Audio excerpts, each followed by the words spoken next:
Amém, irmãos? Eu já estou ensaiando os passos aqui, às vezes eu esqueço da muleta, acho que é a parte boa também. Aleluia. Foi muito precioso ver a Miriam hoje, ela dizer que ia testemunhar, porque a última palavra que eu trouxe aqui foi da importância de testemunhar. Creio que os irmãos tenham lembrado, e eu mesmo hoje queria começar esse tempo assim, né? Contando um pouquinho também desse tempo aí que eu tive da cirurgia, e Deus já trouxe também a Miriam para estar testemunhando. Irmãos, eu em 2013, eu fui diagnosticado com problema no quadril, né? Estava por fazer os exames, fazer raio-x, e daí tinha uma artrose já bem avançada, e o médico que viu os exames e que mandou fazer, disse: olha, tu precisa operar logo, porque senão tu vai realmente, pode comprar as muletas, tu vai andar de muleta e não vai poder dirigir logo. E eu creio que ele foi sincero dentro daquilo que ele viu também nos exames. Mas, irmãos, daí a gente foi orando, o tempo foi passando, fomos colocando diante de Deus, e Deus nos trouxe até esse tempo agora. Deus foi aliviando a dor, foi conduzindo, foi ajustando as finanças também para isso, e eu creio também foi colocando o médico certo, o hospital certo, e no dia 6 de julho eu fiz a primeira, então foi agora já uns 10 dias, uns 80 dias antes de eu fazer a segunda. Eu já estava fazendo uns testes na rua, já caminhei assim, caminhava 5 km tranquilo. 2 dias eu forcei um pouquinho caminhando 10 km e a perna direita respondeu bem. Então assim, muita gratidão a Deus, por isso, sabendo que a medicina ajuda, mas o toque de Deus é que eu não posso esquecer da maneira que Deus preparou. E agora, então dia 28 eu pude fazer a outra, estou super bem, está reagindo bem também. E o que eu posso dizer, irmãos, para encurtar assim, até aqui, como o texto diz lá de Samuel, até aqui o Senhor tem me cuidado, me ajudado, me protegido, ajustado o que precisa, e me faz lembrar do texto de Efésios 3:20, que diz que Deus é poderoso para fazer infinitamente mais de tudo que nós pedimos, ou pensamos, de acordo com o seu poder que opera em nós.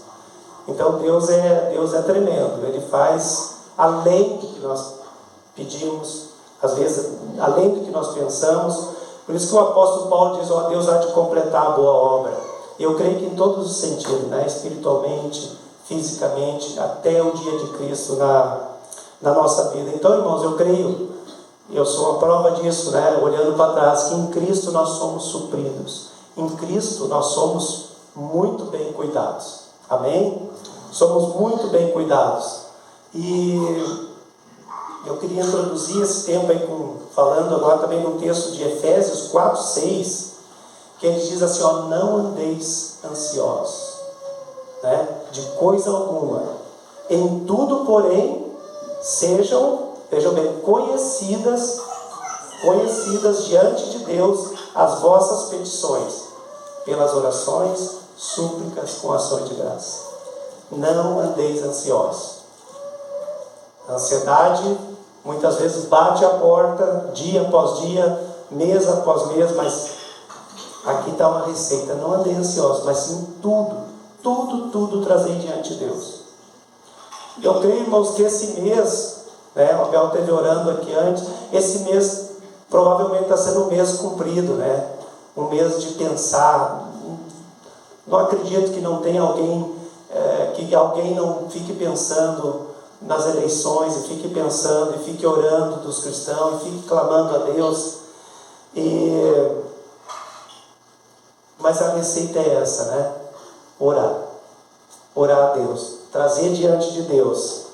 A receita é trazer diante de Deus a nossa causa, aquilo que nós desejamos, alinhar com aquilo que Deus deseja. Então eu quero trazer para nós essa noite, para meditar nesse tema: trazer nosso clamor diante de Deus. Trazer o nosso clamor diante de Deus. E o salmista, no Salmo 126, que é o texto que eu escolhi para nós meditar. Ele diz assim, ó: restaura, Senhor, a nossa sorte, como as torrentes do Negueb. Ele clamou a Deus. Se nós olharmos a situação, nós sabemos que o livro de Salmo ele é o maior da Bíblia, né? São 150 poemas, e ele foi escrito num período de 1000 anos. Se nós olharmos, Moisés escreveu, por exemplo, o Salmo 90. Esse salmo aqui, ele foi escrito pós-cativeiro babilônico.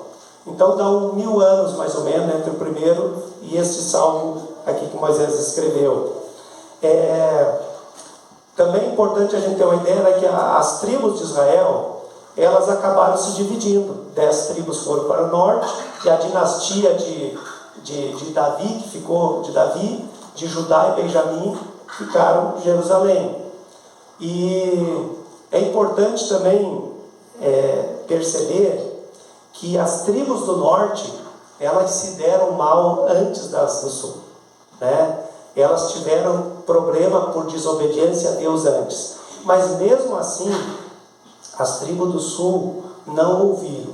Mesmo Deus mandando o aviso pelos profetas, eles recusaram ouvir o que Deus tinha para eles. Por isso, irmãos, é muito importante.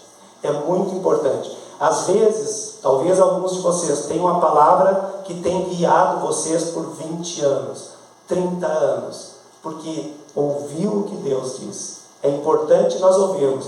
Às vezes Deus fala com a igreja toda, Ele pode falar com a nação toda, e Ele pode falar individualmente. Então nós precisamos estar atentos. Mas essas tribos não ouviram, mesmo vendo a catástrofe das outras, elas não ouviram o que o Senhor estava dizendo. O que é que ocorreu? O que é que ocorreu? Então, o Senhor mandou um exército poderoso, né? O exército caldeu da Babilônia, que fez 3 cercos sobre Jerusalém.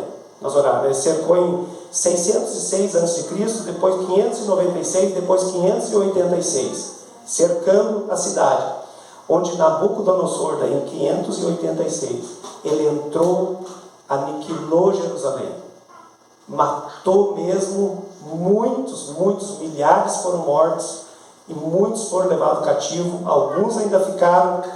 Irmãos, isso foi tão terrível, que agora me deu assim um tempo também de olhar o que Lamentações diz sobre esse tempo, porque eles não ouviram o Senhor. Lamentações cita assim, ó: mais felizes foram as vítimas da espada do que as vítimas da fome, porque estas se definharam atingidas mortalmente pela falta do produto dos campos. As mãos das mulheres, outrora compassivas, cozeram seus próprios filhos. Estes lhe serviram de alimento da destruição da filha do meu povo. Esse cerco causou assim uma mortalidade pela fome também, então por não escutar o Senhor.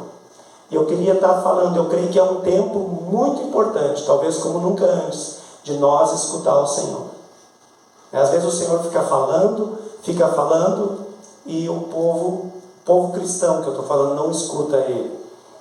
E o que ocorreu? Eles foram levados 70 anos para o cativeiro, como Deus tinha dito a Jeremias, e depois desse tempo também se cumpriu a palavra de Deus, e eles voltaram para Jerusalém.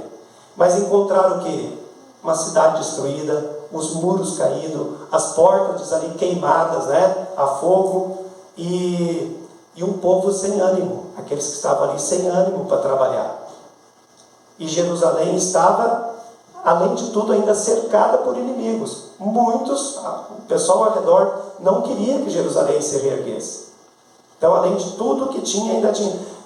A história diz que Jerusalém ficou 142 anos para sair totalmente dos escombros, né? Começou com a reconstrução dos muros, mas levou muito tempo para se recuperar daquilo que tinha da destruição.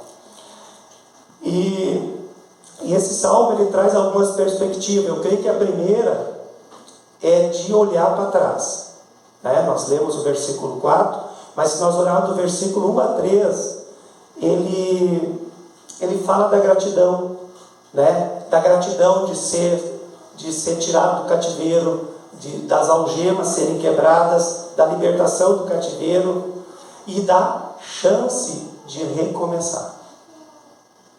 A chance que eles tiveram de novo reconstruir aquilo que tinha sido derrubado. E daí, aqui entra esse versículo do clamor do salmista: restaura, Senhor, a nossa sorte, como as torrentes do Negueb.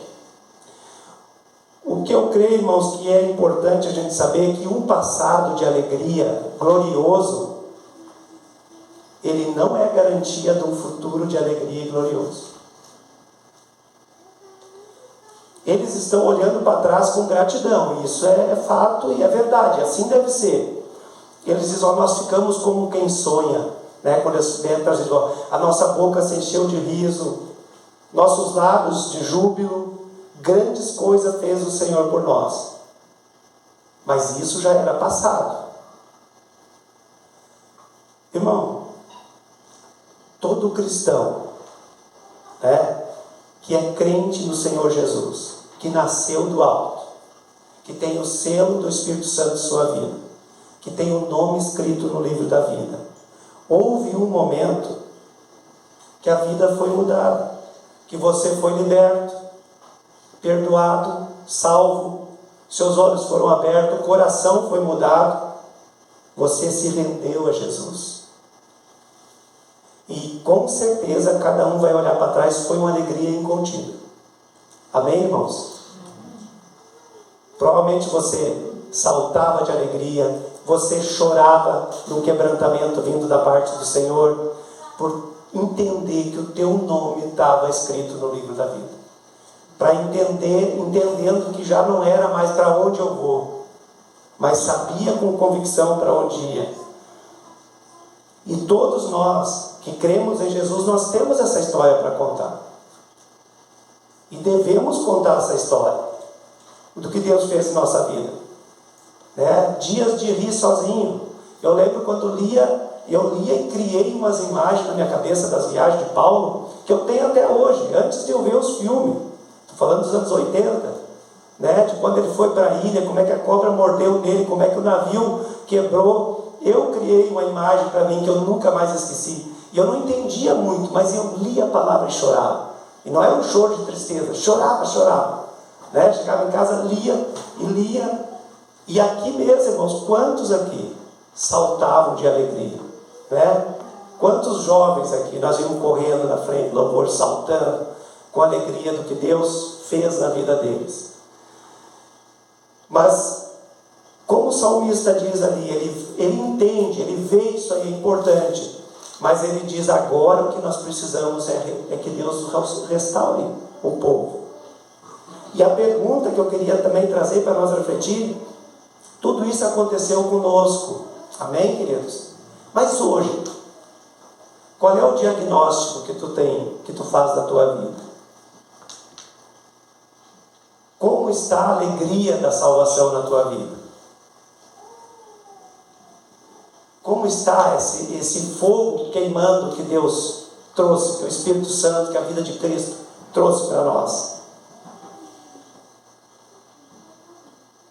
Nós podemos lembrar e devemos do passado, mas nós vivemos hoje no presente. E devemos lembrar do primeiro amor com alegria, mas hoje nós estamos vivendo aqui. Talvez tu olhe e diz assim: mas é um cenário meio nublado, como diz, né? Meio cinzento hoje para mim. Porque há um perigo, e quem sabe você está dizendo, a vida cristã é colocada num piloto automático e vai vivendo daquele jeito, né? Você pode ter perdido o brilho, que tu saltava, que tu tinha alegria de ler a palavra, que não parava de ler, ficava lendo com alegria, o prazer de orar. Pode ser que tem pessoas que ouvir na igreja, foi um bom hábito que pegou, sabe? Que adquiriu. Às vezes é um compromisso que fez consigo mesmo. Não, eu vou ir nos cultos. Mas de repente isso não empolga mais. Não é aquele negócio: que hora é hora de um culto? Eu estar preparado, estar com alegria, estar orando, né? Como diz a palavra lá, quando vocês se reúnem, uns têm salmo, outros têm interpretação, outros têm... Todo mundo tem algo que todos nós aqui sabemos, né? Como tem sido isso? Eu creio que foi isso que o salmista está falando. Não podemos viver no passado. Foi importante, sem isso nós não estaríamos aqui, isso é verdade. Mas há algo novo que Deus quer dar. Nós precisamos, irmãos, de uma intervenção divina na nossa vida muitas vezes. E pode ser que você tenha clamado, pode ser que você está percebendo isso. Eu não posso me alegrar e olhar, mas no passado era legal. No passado que nós fazia, isso é bom lembrar. Mas Deus tem isso para todos os dias. Deus tem isso para todos os dias para nós. Então, eu creio que o salmista está dizendo que eles precisavam um renovo de Deus. Eles precisavam um renovo de Deus na vida dele. Pode ser que às vezes também, olhando assim, os muros estão meio caídos, né? Tem inimigo por toda parte. Mas nós somos chamados a viver o presente com o mesmo entusiasmo do que no primeiro amor. Amém, queridos? Nós podemos, Deus quer isso. Se olhar, não é difícil de olhar e ver quantos lugares que foram palco de grandes avivamentos. Hoje não tem mais quase nada. Olhar para a Europa, se ler sobre John Wesley, se ler sobre aqueles homens que pregaram lá, o que acontecia na Irlanda, naqueles lugares, quase não tem mais nada. Não é porque Deus não quer. Deus quer. Deus deseja. Provavelmente o povo esqueceu. O povo esqueceu. Mas Deus quer. Quem sabe tu olha agora, mas no passado, olha como eu era. A alegria que tinha. Que eu fazia isso e aquilo. Eu não estou falando de se encher de atividade, irmãos. Estou falando de algo espiritual aqui. Porque é o espiritual que te leva a fazer alguma coisa. Assim deve ser. Nunca o contrário. Começar a fazer para não receber de Deus, para depois fazer. Então a pergunta, olhando para essa perspectiva do passado, é essa: como está a nossa vida hoje? Como está essa alegria tão grande que chegou a nós hoje? Como está essa disposição, né, de servir ao Senhor hoje, como tocou no nosso coração no passado? Uma outra questão, procurar me apressar aqui, é que essa sequidão não deve levar ao conformismo, mas sim uma volta intensa para Deus. Por isso ele clama para restaurar. Porque as crises, elas não são imutáveis. Os problemas que vêm sobre nós, eles não são invencíveis.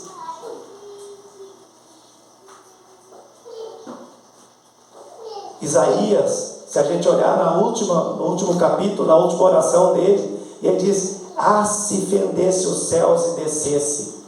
Ele faz um clamor assim: Senhor, se tu abrisse o céu e descesse sobre nós. Provavelmente tu já orou assim, né, meu irmão? Tem horas que é assim realmente que a gente precisa clamar e gritar.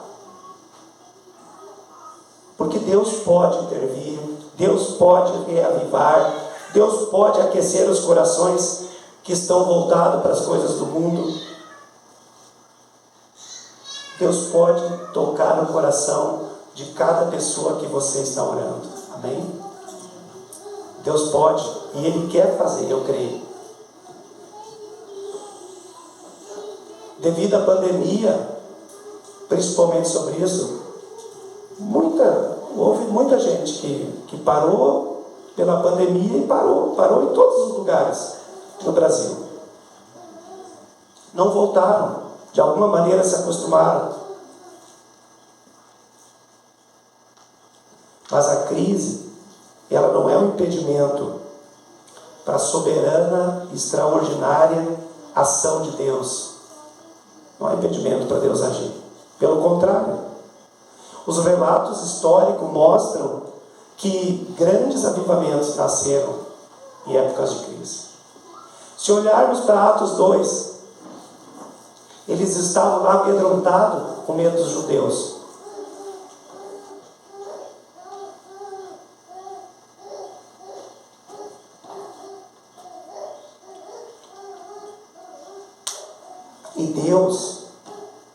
E quando Deus sopra do Espírito Santo sobre aquele povo que estava lá, eles não tinham mais medo, não tinha mais problema nenhum. Eles estavam prontos para morrer pelo testemunho do Evangelho. Por quê? Porque Deus tocou. Quando Deus toca, nossa vida é impactada, a família é impactada, a nossa cidade é impactada, Estado e nação são impactados. Mas é um clamor assim, eu vou repetir várias vezes aqui o salmista orando: restaura, Senhor, restaura. Porque essa restauração, irmãos, é uma coisa exclusiva de Deus. Avivamento, o toque, o convencer é exclusivo de Deus. Nós não há poder humano para fazer acontecer algo, para que Deus mude a vida de alguém.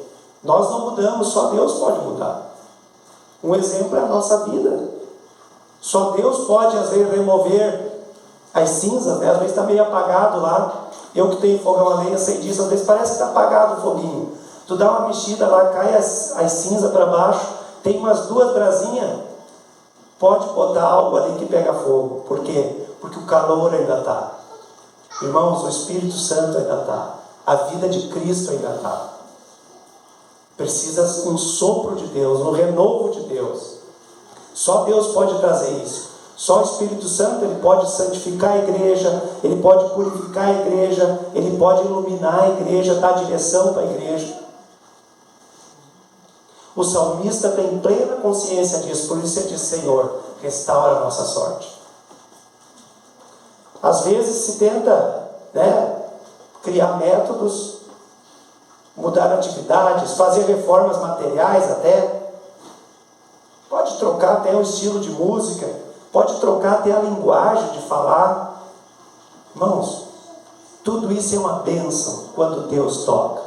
Se Deus não toca, não acontece. Mas Deus pode restaurar mediante o clamor. E eu creio, irmãos, que todos nós necessitamos e devemos clamar por uma visitação de Deus na nossa vida. Eu, quando leio assim que Deus renova as misericórdias cada manhã, eu creio, irmãos, que cada manhã é a hora de pedir: Deus, sopra do teu Espírito hoje em mim. Algo novo, diferente, daquilo que eu preciso para esse dia, para essa semana. Aquele texto de Ezequiel, quando o profeta é levado a ver um vale de ossos secos, até diz ali sequíssimos. E daí é feita uma pergunta para ele, diz: Filho do homem, acaso poderão reviver esses ossos? E eu creio que ele muito sabiamente, como Pedro disse, depois de uma resposta para Jesus, disse: Tu sabes, Senhor. E daí é dito para ele: então profetiza sobre eles. Profetiza sobre eles. Fala a esses ossos secos: ouvi a palavra do Senhor. E eis que farei entrar o Espírito em vós e vivereis. Irmão, a gente vê na sequência ali que diz que formou exército. Se Deus quiser, de qualquer osso seco ele forma exército. Se Deus quiser, irmãos, de um povo que tem um coração voltado para o mundo, ele se volta o coração para Deus. Amém? Se Deus quiser, ele pega um adolescente aqui no nosso meio, ou um jovem, um idoso, e no poder do seu Espírito, ele faz algo tremendo no nosso meio. Se Deus quiser, ele restaura os filhos, ele restaura os pais, ele restaura os nossos vizinhos, nossos amigos. Ele traz de volta ao primeiro amor uma igreja toda. Mas é mediante o querer de Deus, é mediante o clamor diante de Deus. E aí eu creio que é isso, a restauração, o avivamento é fruto de uma oração fervorosa, de uma oração constante diante de Deus. Porque a igreja clama, a gente vê, Deus atende. A igreja pede, Deus concede. A palavra afirma isso. A igreja bate, as portas se abrem. É como eu diria, se a igreja pode bombardear o céu com orações, irmãos. E Deus vai descer em forma de chuvas de bênção para nós. Amém? É provável que cada um de nós já leu um livro sobre oração. Muitos de nós aqui já ministrou sobre oração. E isso é preciso, não tem nada de errado. Mas precisamos entender que o que Deus quer é que nós oramos. Amém? O desejo de Deus é que a gente ore. Que a gente tenha o prazer de conversar com Deus. Restaura, Senhor, a nossa sorte. Quando Jesus ali no batismo, ele orou a Deus. Isso está em Lucas 3, ali 21 em diante. Diz que o céu se abriu. Né? O céu se abriu. E o Espírito Santo desceu sobre ele. Quando os 120 ali que cometeram, ficaram 10 dias clamando, orando, unânimes, a palavra diz que veio o Espírito Santo sobre ele, como língua de fogo, um vento impetuoso, desceu, veio sobre ele. E ali começa uma igreja virtuosa, uma igreja santa que chegou até nós hoje, amém? Essa mesma igreja, no qual Jesus é o cabeça. Elias, eu sempre sou encantado por Elias, assim, pelas coisas, da maneira que Deus fez, tanto é que dei o nome do meu filho Elias. Mas de tantas coisas, eu vejo Elias lá no Monte Carmelo, em cima do cume, ele coloca a cabeça nos joelhos, sobre os joelhos, né? Entre os joelhos, e começa a clamar, para que o Senhor mande chuva. E é interessante, irmãos, a chuva não estava vindo, ele mandava o cara olhar, está vindo, tem alguma coisa? Não. Elias ali orando, mas vai vir. Vai de novo. Não. E Elias fazendo o quê? Orando, até que apareceu uma nuvenzinha pequena lá. Ele dizia, agora está vindo. Agora veio. Agora podemos correr.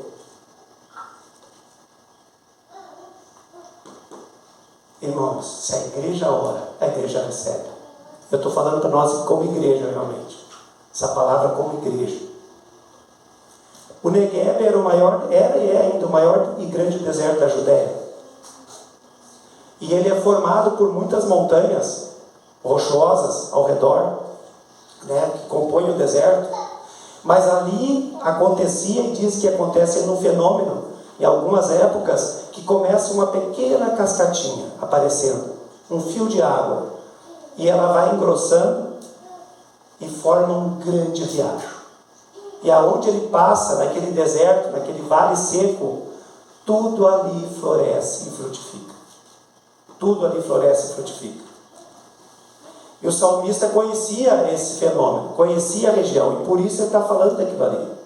Por isso que ele está falando desse jeito. Restaura, Senhor, a nossa sorte, como a torrente do Negueb. Eu creio que essa deve ser a nossa oração, irmãos. Que a sequidão dos corações, que a aridez dos corações sejam molhadas pela chuva serôdia do Espírito Santo de Deus. Para que onde está seco, volte a florescer. Onde está morto, volte a ter vida, como os ossos secos ali. Onde há desânimo, venha a ser animado. Onde está fraco, venha a ser fortalecido. Irmãos, o salmista está orando para que o mesmo milagre que ele via acontecer de maneira natural na natureza acontecesse no povo de Deus. Que como aquela água passava no deserto e trazia vida, ele está dizendo, Senhor, restaura a nossa nação, restaura o nosso povo, da mesma maneira que essa água passa e traz vida. Isso eu clamo a Ti que aconteça conosco aqui. Faça isso com o nosso povo. Irmãos, eu confesso que eu tenho clamado a Deus assim. Primeiro por minha vida, mas também pela vida da igreja. E eu creio que se nós pedirmos, como a gente canta, virá como chuva, Deus vai fazer. Na verdade, Ele está fazendo. Não é que Deus não está fazendo, mas Ele pode fazer muito mais. E a pergunta é: você também quer? Você também tem clamado? Lembra? Tudo nós devemos fazer conhecidas nossas petições diante de Deus. Nós sabemos que muitos aqui têm orado em grupo, irmãos, por a restauração da igreja, pelos irmãos que não têm vindo, por a nossa cidade. Muitos oram individualmente, oram de madrugada, outros oram de noite. Alguns nós sabemos, e quantos nós não sabemos? Eu desejo ser aqui que nem o Elias, que tenha mais 7.000 orando, além dos que eu imagino, dos que eu sei que oram, dos que dizem que oram. Amém, queridos? Que seja assim, que tenha muita gente, eu creio que tem orando. E Deus está vendo. Eu, de muitas coisas aqui, eu tinha que resumir, mas eu creio, para mim, uma coisa que enquanto eu estava fazendo, Deus me trouxe, de uma coisa tremenda, entre tantas que Deus está fazendo aqui, entre nós, é com os adolescentes e jovens. Talvez você diz: poxa, mas nós estamos com um grupo menor, que nós já tivemos quase, só no começo. Mas, irmãos, isso é uma coisa pessoal minha que eu tenho visto. Tenho presenciado e tenho me alegrado. Eles têm se oferecido espontaneamente em várias coisas na igreja. E isso não é coisa de homens. Isso é o toque de Deus. Irmãos, assim, vocês sabem melhor que eu, mas eles têm ajudado no louvor, no evangelismo, no ensino das crianças, espontaneamente. Porque eu tenho visto isso. Então, eu só queria citar uma coisa de algo tremendo que eu tenho convicção plena que o Espírito de Deus está fazendo no nosso meio. E que provavelmente, irmãos, vai ser uma bênção muito maior ainda. É o começo de um alicerce que Deus está fazendo. E eu creio que é fruto de oração de muitos aqui. Sabe? De muitos aqui. Dos pais e da igreja. E muitas igrejas, quando nós oramos, respinga nas outras congregações, nos outros irmãos da cidade. Quando eles oram, a bênção também atinge a nós. E eu creio, irmãos, é tempo de orar. É tempo de orar. Talvez nós estemos num tempo assim como nunca tivemos antes, de orar pela restauração da nossa nação. Eu confesso a vocês que desde que eu voto, eu nunca orei tanto e nunca entendo que é a eleição mais importante desde o tempo que eu sou convertido, desde o tempo que eu tenho votado. Por isso, como igreja, nós também temos orado, Quantas vezes junto, quarta-feira está de novo, eu não vim nas outras para estar me guardando também de sarar a perna, mas, irmãos, nós somos chamados a orar. Nessas eleições nós temos pessoas totalmente distintas concorrendo, falando a nível de Brasil, presidente. Nós temos propostas totalmente diferentes. Irmãos, é hora de trazer luz às propostas diante da palavra de Deus. E é hora de clamar para o Senhor restaurar a nossa nação. Para que as trevas que muitas vezes acontecem em muitos pontos da nação sejam dissipadas. Só vai acontecer entrando luz. A treva só some, ela só bate em retirada quando a luz vem.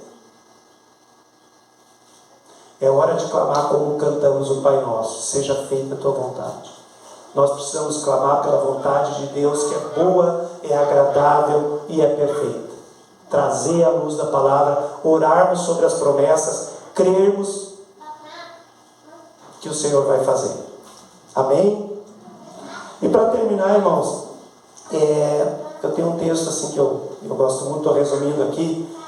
Tinha a festa dos tabernáculos, citada em João capítulo 7 ali, aonde por 7 dias acontecia essa festa. E o povo fazia procissões. Procissões é um negócio antigo, hein? O povo fazia procissões do tanque de Siloé, para trazer até o templo. Todos os dias iam lá buscar água e traziam o templo. E olha o que eles cantavam. Eles cantavam uma promessa de Deus que veio através de Isaías. diz assim: e vós tirareis águas da fonte da salvação. Eles cantavam esse cântico, eles vinham cantando esse cântico. E chegou no dia, no auge da festa, que era o último dia, e eles estavam vindo e cantando esse cântico. E eu creio que ali Jesus estava ali. E eu imagino, fiquei pensando, quando fiquei lendo, que Jesus já não se aguentava mais, né? Eles cantando: vós tirareis, né, águas da fonte da salvação. Eu imagino Jesus ali, quando eu olho aquele texto lá de José, os irmãos de José todo aflito lá no Egito, né, vendo buscar coisa para não morrer de fome, e José estando ali com uma vontade de se manifestar e dizer: não, vocês não vão morrer de fome, aqui tem alimento para toda a família. Mas ele não dizia no começo, ele estava ali até dizer, e assim estava Jesus ali. E eu me parece assim que chegou o ponto que Jesus não se aguentou, né? E daí ele disse: se alguém tem sede, venha a mim e beba. Quem crer em mim, como diz as Escrituras, do seu interior fluirão rios de águas vivas. Estava se cumprindo aquilo ali naquele dia. Jesus estava ali, na canção que eles estavam cantando. Irmãos, Jesus é o mesmo. Amém? É o mesmo. Se você tem sede dele, se nós como igreja temos sede dele, nós só precisamos ir a Jesus. Só precisamos nos achegar a Jesus. Se você deseja ver um milagre, a tua vida mesmo, na família, na igreja, na nossa nação, nós precisamos ir a Jesus. Nós precisamos receber o convite de Jesus. É Ele que faz os ossos secos virar um exército. É Ele que sopra do Espírito Santo e traz vida. Então nós precisamos clamar: quem tem sede, beba. Ele diz ali. Jesus quer realizar isso na nossa vida, irmãos. Ele quer que o primeiro amor, o brilho nos olhos, seja até chegar na eternidade, daí nunca mais vai se apagar. Então, se você hoje, irmão, está vivendo num pequeno deserto, ou se tu percebe uma aridez na tua vida,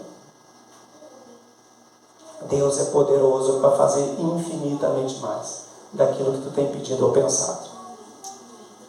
Ele deseja passar essa água que bebemos dele, vai fluir de nós depois. Esse chegar a Jesus é uma água que depois ela vai fluir, ela vai servir para matar a sede de outros também.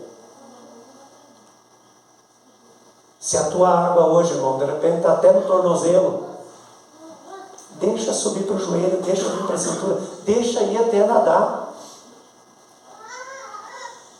no Espírito Santo de Deus. Andar totalmente guiado, ministrado, guardado por Deus, pelo Espírito Santo dele, conduzindo. Deixa conduzir tua vida. O que é que lembra da primeira frase que eu disse aqui hoje, do texto? Alguém lembra? O Senhor te guiará continuamente.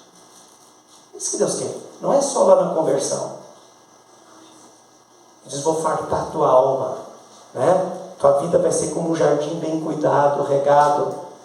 Vai ter um manancial que não seca nunca. E não seca, irmãos, a vida de Cristo não seca.